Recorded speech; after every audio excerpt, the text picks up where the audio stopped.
नमस्कार. अध्याय क्रमांक 11, ओवी क्रमांक 384 ते 391.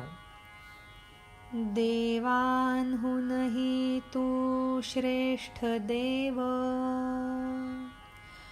विश्वकर्मा तू चैतन्यमय. विसरून हे आरंभिलेस संहार कर्म. एवढ्यासाठीच रे देवा, आवर आवर आपुली माया. प्रसन्न होऊन काढ मजला, भयातून मरणाच्या. होऊन मी तुका दीन, विनवितो तुझ वारंवार. पाहुनी आहे विश्वरूप, गेलो पुरता भेदरून. राक्षसांनी घातली धाड, अमरावती नगरीवर. एकट्याने दिला मी परतवून, साक्षात काळाचे मज नव्हते भय. परी देवा हे विश्वरूप,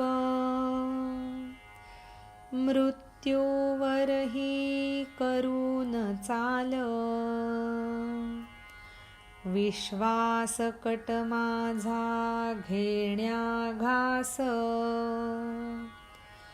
प्रसंग असा हा दुर्घट. प्रलयाची ही नसता वेळ, मध्येच कुठून हा आला काळ. गरीब बिचारे त्रैलोक्य, वाटे जाहले अल्पायुष. अरे रे हे दैव विपरीत, शांत वाटावे तर उठले विघ्न. त्रैलोक्याचा होतसे नाश, तूच ते गिळू पाहतोस. एकसारखी तोंडे पसरून, चहूबाजूनी तू घेसी घास. गिळू पाहसी साऱ्या सैन्यास, खरेच नाही. अत्यंत घाबरलेला अर्जुन शेवटी म्हणतो, अरे देवांहून तू श्रेष्ठ देव, विश्वकर्मा तू चैतन्यमय आहेस. हे विसरून हे संहार कर्म का आरंभलंयस? एवढ्यासाठीच देवा, तू आता आपली ही माया आवर्ती घे आणि अत्यंत प्रसन्न होऊन मला या मरणाच्या भयातून मोकळं कर. मी इतका दीन झालोय आणि तुला वारंवार विनवतोय. तुझं हे विश्वरूप पाहून मी पुरता भेदरून गेलोय. राक्षसांनी जर धाड घातली तर अमरावती नगराला वाचवण्यासाठी मी एकट्याने लढून त्यांना परतवून लावलं. साक्षात काळाचं मला भय नव्हतं, पण देवा हे विश्वरूप मृत्यूवरही चाल करून जाणारं, जणू काही विश्वासकट माझा घास घ्यायला सिद्ध झालंय. तर असा हा दुर्घट प्रसंग.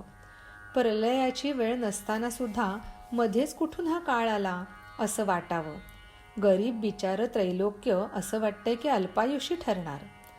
अरे रे देवा, हे दैव अत्यंत विपरीत आहे. शांत वाटावं असं वाटलं होतं, तर हे कुठलं विघ्न उपटलं? त्रैलोक्याचा नाश होतोय आणि तूच ते गिळू पाहतोयस असं वाटतंय. एकसारखी तोंड पसरून चहूबाजूनी तू घास घेतोयस आणि या सगळ्या सैन्याला गिळायला बघतोयस. हे खरं आहे ना? अध्याय क्रमांक 11, ओवी क्रमांक 384 ते 391. धन्यवाद. नमस्कार. अध्याय क्रमांक 11, ओवी क्रमांक 392 ते 399. कौरववंशातील हे वीर, अंध धृतराष्ट्राचे पुत्र, आपुल्या परिवारासह गेले ते तुझ्या मुखात. देशोदेशीहून जे आले साव, करावया त्यांची मदत. त्यांचेही मी सांगू काय, घेतोस तू त्यांचाही घास. मदोन्मत्त हत्तींचे समुदाय, घेसी घटाघटा त्यांचे घोट. रणांगणातील सेना समूह, आवळतोस त्यांना मिठीत. तोफा डागणारे सैनिक, तसेच सारे पायदळ. झुंडीच्या झुंडी होती नष्ट, तुझ्या मुखात. शस्त्रे जी यमाची भाऊबंद, विश्वमारक जी एक कोटीहूनही अशी अधिक. आहेस तू रे गिळत. पायदळ हत्ती घोडे रथ, चतुरंग सेनेचा हा परिवार. दातन लावता गिळसी भराभर, कुठले मिळे तुझ समाधान. भीष्मासारखा सत्यवान, शौर्यातही जो तरबेज. द्रोणांसारखा ब्राह्मण, अरे रे घेतोस त्यांचा घास. सूर्यपुत्र जो वीर कर्ण, तोही गेला तुमच्या मुखात. योद्धे सारखे आमुच्याकडील, कस्पटासम केलेस नष्ट. यापुढे अर्जुन अत्यंत घाबरलेल्या अवस्थेत श्रीकृष्णाला म्हणतो, कौरव वंशातले धृतराष्ट्राचे हे पुत्र, ते आपल्या परिवारासहित तुझ्या मुखात जात आहेत. देशोदेशीहून आलेले जे साव आहेत, जे त्यांची मदत करू पाहतायत, त्यांचाही तू सहजीच घास घेतोयस. मदोन्मत्त हत्तींचे समुदाय, त्यांचे तू घटाघटा घोट घेतोयस आणि रणांगणामधला हा सेना समूह त्यांना तू मिठीमध्ये आवळून टाकतोयस. तोफा डागणारे सैनिक तसंच सगळं पायदळ त्यांच्या झुंडीच्या झुंडी तुझ्या मुखामध्ये नष्ट होत आहेत. शस्त्रे जी यमाची भाऊबंद आहेत आणि विश्वमारक अशी एक एक अगाध शस्त्र कोटीहूनही अधिक तीही तू गिळून टाकतोयस. पायदळ, हत्ती, घोडे आणि रथ अशी चतुरंग सेना, त्याचा हा सगळा परिवार दात न लावता तू भराभर गिळून टाकतोयस. त्यात तुला कुठलं बरं समाधान मिळतंय? भीष्मासारखा सत्यवान, जो शौर्यातही तरबेज, द्रोणांसारखा ब्राह्मण, अरे रे अरे तू त्यांचाही घास घेतोयस. सूर्यपुत्र, अत्यंत वीर असा जो कर्ण, तोही तुमच्या मुखात गेलेला मला दिसतोय. आमच्याकडचे कितीतरी योद्धेसुद्धा तू कसपटासमान नष्ट करून टाकलेस.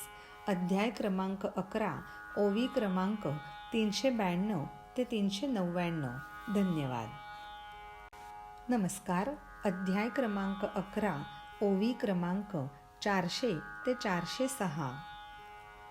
हाय हाय हे ब्रह्मदेव, असा कसा हा अनुग्रह, प्रार्थनेचे हे उलटे फळ, माझ्यामुळे आले जगास मरण. मागणे मी करता मागेच, युक्तीने दाविल्या विभूती चार. व्यापकत्व न दिसता तेवढ्यात, दाखवा म्हणले मी विश्वरूप. भोगावयाचे जे भोग, कधीच नाही ते चुकत. असेल माझ्या नशिबी दोष, लोकांचा पत्करावा रोष. पूर्वी करता समुद्र मंथन, हाती आले जे अमृत.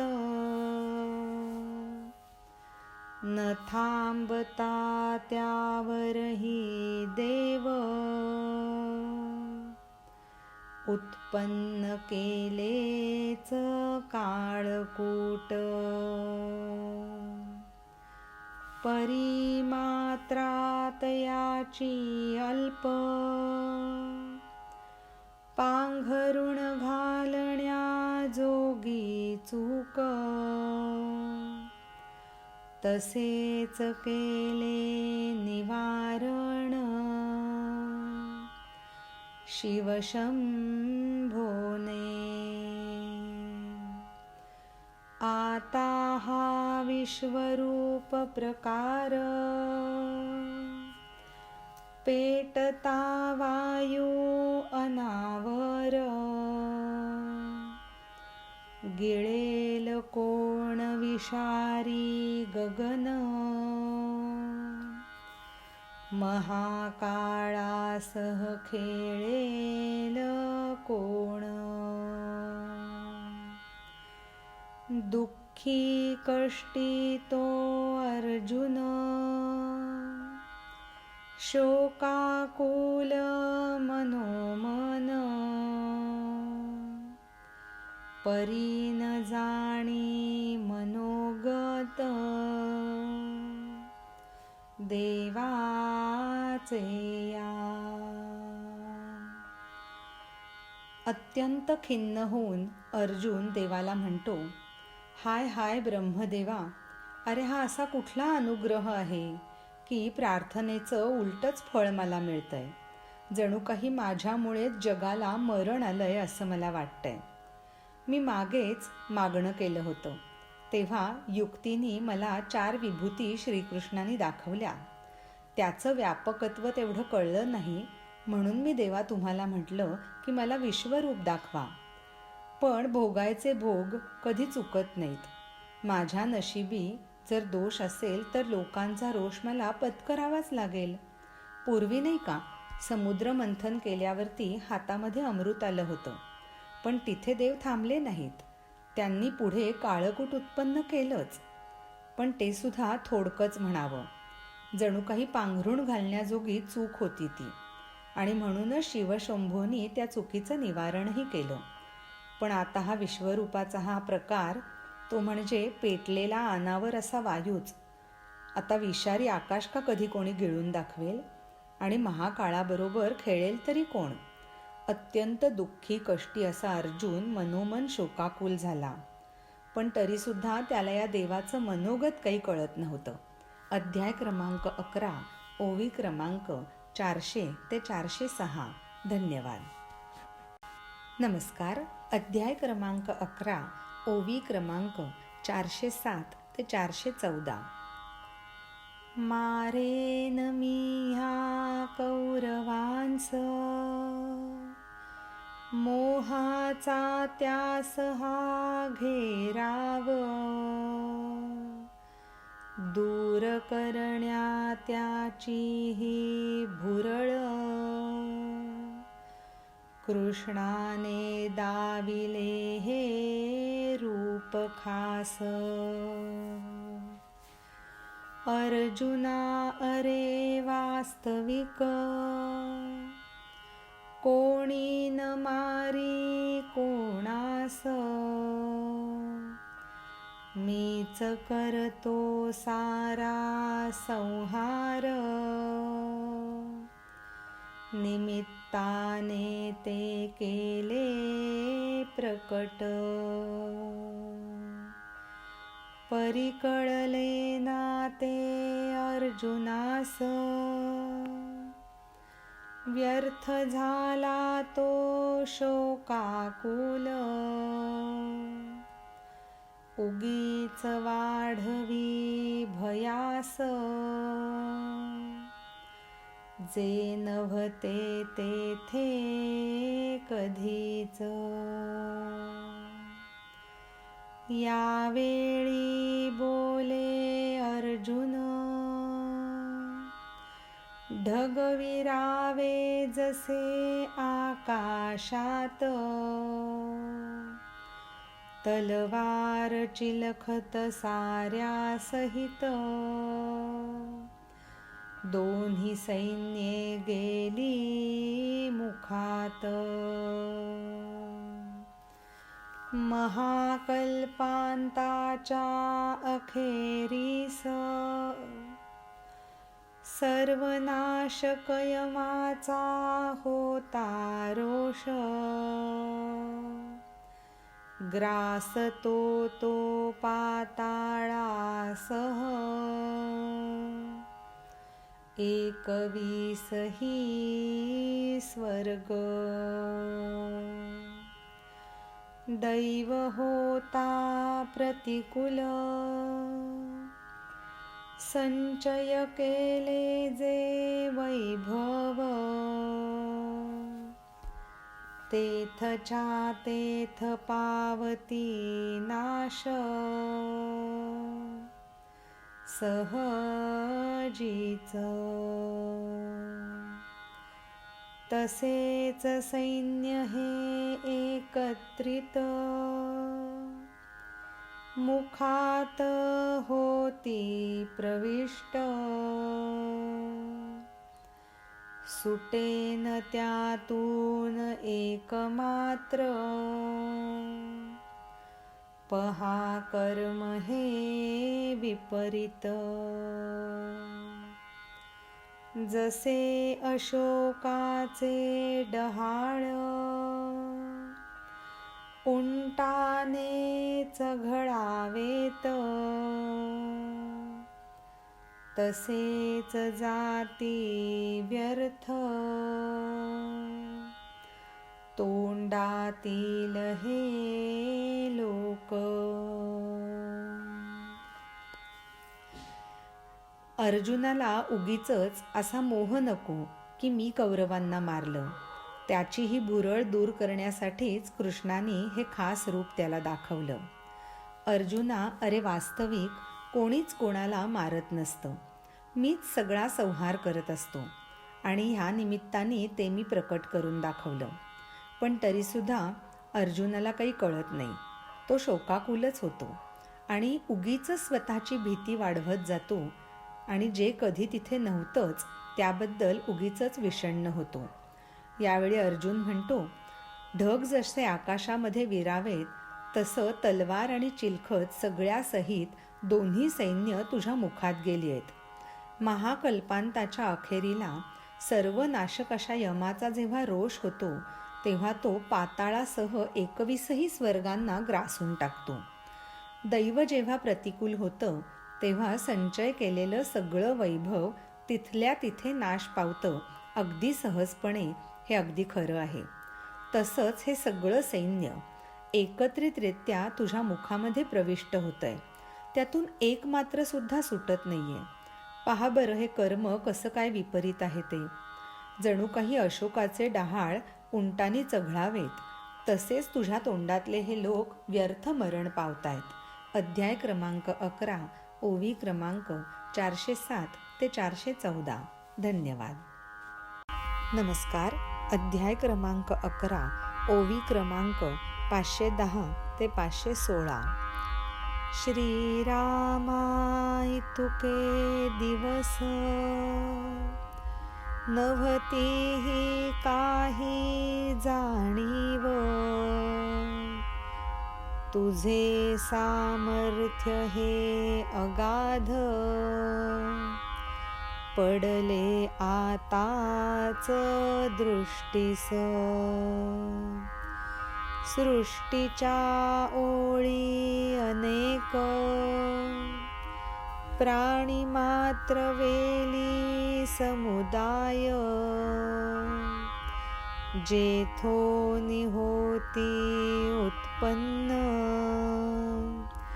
महद्ब्रह्मेच्छेची प्रसवली आस. अमर्याद तुझे तत्वरूप त्रिकाल बाधित अस्तित्व.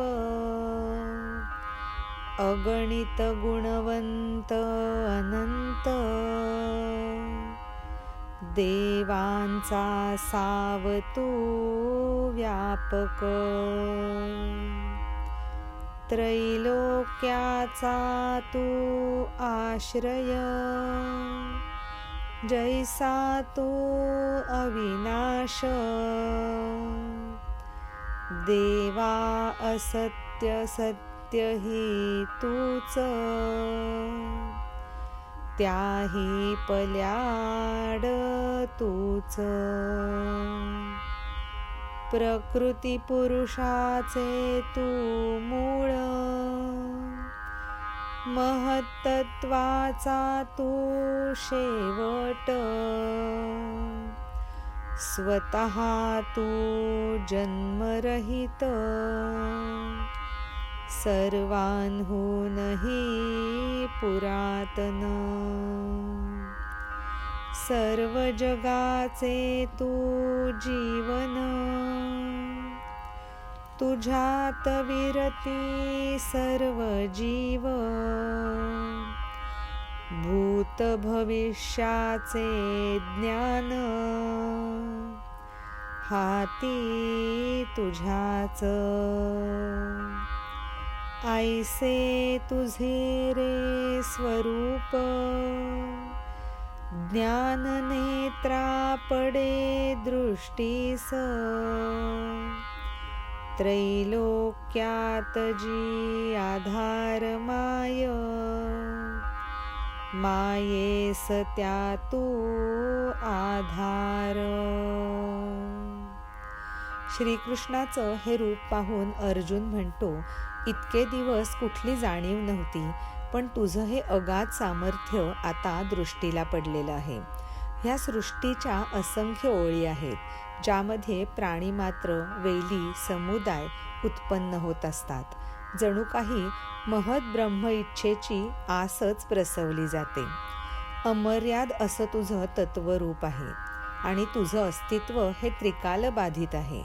अगणित, गुणवंत, अनंत असा तू देवांचा व्यापक स्वरूपातला सावकारच म्हणायला हवास. त्रैलोक्याचा तू आश्रय आहेस. जणू काही तू अविनाशी तर आहेसच. सत्य, असत्य आणि त्याही पल्याड तू आणि तूच आहेस. प्रकृती आणि पुरुषाचं तू मूळ आहेस आणि महत्त्वाचा तू शेवट आहेस. तू स्वतः जन्मरहित आणि सर्वांहूनही पुरातन असा आहेस. सगळ्या जगाचं तू जीवन आहेस.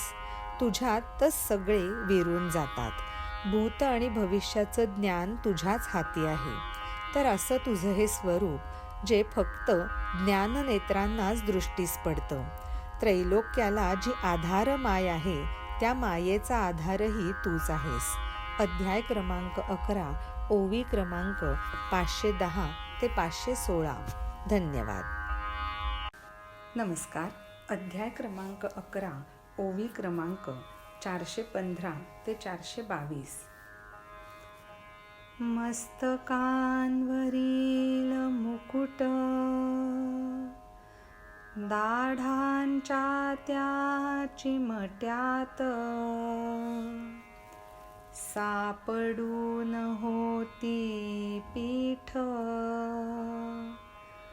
पहा कैसे. रत्ने अडकली दातांच्या फटीत काहींचे जमले पीठ जिव्हा बुडास. तसेच काही दंत अग्र पिठाने त्या माखले. विश्वरूपी हा ऐसा काळ नष्ट करी शरीर आणि बळ. परिमस्तके जी उत्तम भाग पावली नाहीत ती नाश. मस्तकेही निश्चितच शरीरांचे असती उत्तम अंग. म्हणून राहिली टिकून महाकाळाच्या मुखात. मग म्हणे अर्जुन दुसरी गती ना जन्मलेल्यास सारे जाती डोहात. विश्वरूपी मुखाच्या सृष्टी ह्या साऱ्या सकल गेल्या मुखाच्या वाटेस. विश्वरूप बसे एका जागेस गिळून टाकते त्यांस. ब्रह्मदेवादी ते सर्व वेगात जाती उंच मुखात. बाकी असती जे साधारण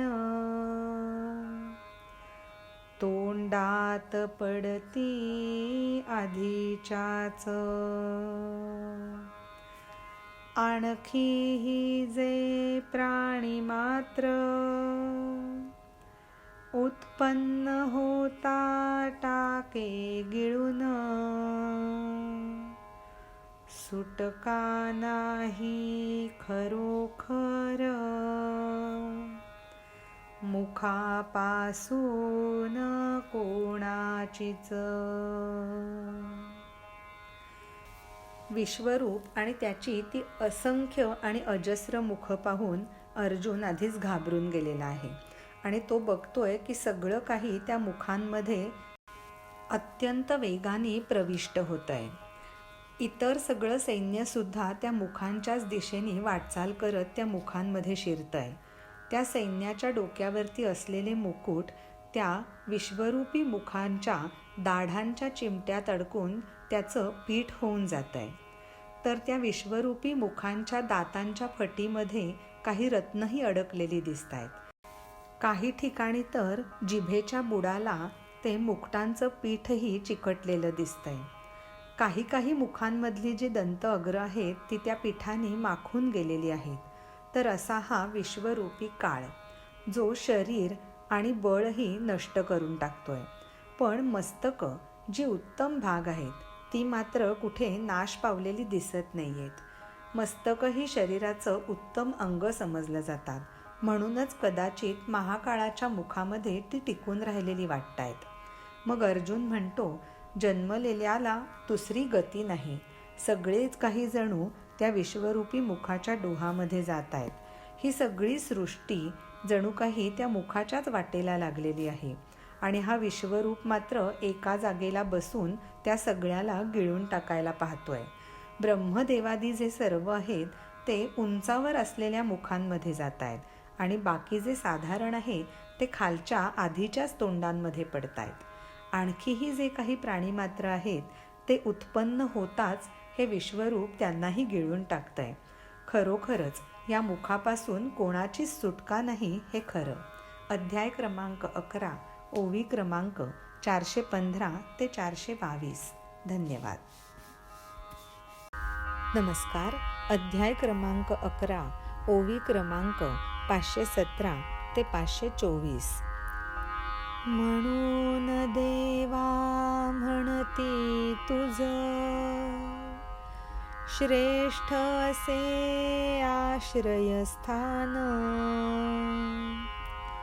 कल्पांतीची ही माया सर्व तुझ्या स्वरूपी होतसे लीन. सांगावे देवा फार काय विस्तारलेस तू हे सारे विश्व. तुझी रूपे ऐसी अनंत